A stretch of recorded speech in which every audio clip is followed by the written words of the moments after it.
Bonjour Monsieur Delépinot. Bonjour. Est-ce que vous pouvez nous présenter en quelques mots Adivalor? Oui, donc Adivalor est une initiative qui a été prise en 2001 par les professionnels de la protection des plantes pour organiser la récupération des emballages vides et des produits périmés, produits non utilisables.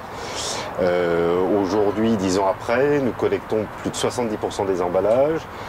Nous avons éliminé 10 000 tonnes sur l'ensemble du territoire de PPNU.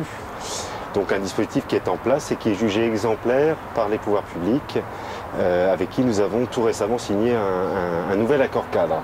Nous restons dans une démarche volontaire et sur ce dossier, on peut dire que la France est championne d'Europe. Oui, oui, par rapport à nos collègues européens. Par exemple, les Anglais. Chez les Anglais, il ne se passe pas grand-chose, d'après nos informations, et nous sommes le seul pays en Europe qui avons organisé à la fois la récupération des emballages et également des PPNU qui posaient un problème de risque pour l'environnement très important. D'accord. Alors, les emballages, on va en parler.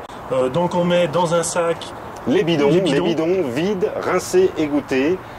C'est indispensable car de plus en plus nous recyclons ces bidons et pour pouvoir recycler ces bidons, nous devons être en mesure de certifier à nos recycleurs que les emballages qui vont être livrés sont vides et propres. Alors moi, ma coopérative, elle m'a dit, tu nettoies les bidons, tu les mets dans le sac, tu mets le bouchon à part, c'est ça? C'est bien, la coopérative avait raison. La consigne est la suivante, 3 catégories d'emballages. Les bidons dans un sac, vide, égoutté, rincé, vide, égoutté. Un deuxième sac où on met tout ce qui est boîte, sac en carton, papier et les bouchons, parce que tout ça, on ne pourra pas le recycler. Et la troisième catégorie, ça ne concerne pas tous les agriculteurs, c'est les fûts. Là, les fûts sont récupérés séparément, fermés, et seront envoyés sur une filière d'élimination spécifique. Et alors, on en fait quoi de ces bidons? Eh bien, ces bidons, on va les amener à une usine de recyclage et là on va les broyer, on va les relaver encore une fois et on va ensuite refabriquer des objets plastiques. Alors par exemple ici, vous avez un tube plastique, ce qu'on appelle un mandrin en langage technique, vous voyez, bien épais, et c'est ce qui va servir par exemple pour enrouler des rouleaux de films plastiques, des bâches d'enstillage ou des films pour l'industrie. Et par exemple, avec 5 bidons de 10 litres, on peut faire 1 mètre de tube. Donc la réutilisation est quasi intégrale et c'est autant de matières premières économisées, autant de pétrole non utilisé très fort, hein, dans notre pays. C'est-à-dire que vous revendez les bidons derrière? Alors, grâce à l'augmentation des matières premières, depuis quelque temps, en effet, nous commençons à tirer une valeur de ces emballages, malheureusement qui ne suffit pas encore à couvrir la totalité des coûts de récupération, mais qui nous permet de minimiser le coût de récupération au bénéfice de tous. Et l'usine de traitement des bidons, de tri, etc., elle est basée où? Elle est en France? Alors nous travaillons avec 3 usines, 2 usines en France, en région lyonnaise, et une 3e qui se trouve en Allemagne, pas très loin de la frontière. Nous avons des cahiers des charges extrêmement stricts pour le recyclage de ces plastiques, ce qui explique que nous ne travaillons pas aujourd'hui avec tous les recycleurs en France. D'accord. Alors les PPNU, est-ce qu'il va y avoir une nouvelle édition? Alors là les collectes PPNU ont lieu de façon périodique. C'est votre distributeur, c'est le distributeur qui décide des dates et de la périodicité. Généralement, c'est une collecte par an ou tous les 2 ans, hein, selon les régions. Donc là, les instructions, vous avez des PPNU, vous marquez dessus PPNU à détruire, ou vous collez un autocollant, vous pouvez avoir des autocollants chez vos distributeurs. Important en cas de contrôle. Et aux dates et lieux définis par votre distributeur, vous rapportez ces PPNU. Est-ce que ce sera gratuit? Alors, la règle pour les PPNU est simple.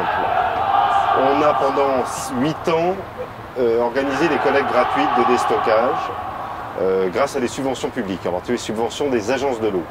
Aujourd'hui, 2 cas de figure. Soit le produit porte sur son étiquette le pictogramme Adivalor, ce qui veut dire qu'il y a une contribution payée en amont pour l'élimination des produits en fin de vie, et là, prise en charge de l'élimination complète.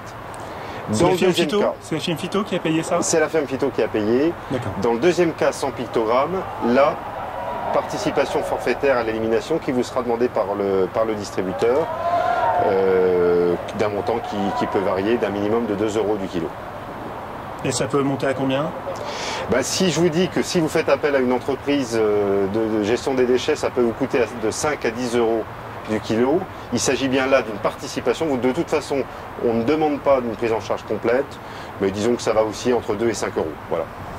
D'accord. Selon les conditions de prise en charge. Alors sur un autre sujet, il y a des agriculteurs qui ont mis leur fond de cuve dans des citernes après les traitements. Qu'est-ce qu'ils peuvent faire? Est-ce est-ce que vous avez quelque chose à leur proposer? Oui, alors il s'agit là d'eau souillée, donc c'est un déchet, type déchet industriel, qui doit être éliminé en déchet dangereux. Alors la récupération de ce type de déchets ne rentre pas dans le cadre de l'organisation Adivalor. Ceci dit, nous avons cherché des solutions car on nous a posé la question. Il y a aujourd'hui un certain nombre de prestataires qui sont en mesure de prendre en charge ces eaux souillées. Vous pouvez, pour connaître les conditions de récupération, d'une part consulter le guide pratique que nous avons rédigé sur la question des déchets d'effluents. Et ce guide est téléchargeable gratuitement sur notre site. Alors le site c'est quoi? Et sur le site donc www.adivalor.fr. Et également sur notre site, vous pouvez consulter sur la rubrique élimination la liste des prestataires spécialisés que vous pouvez contacter et qui contre prestation vous débarrasseront de ces eaux souillées.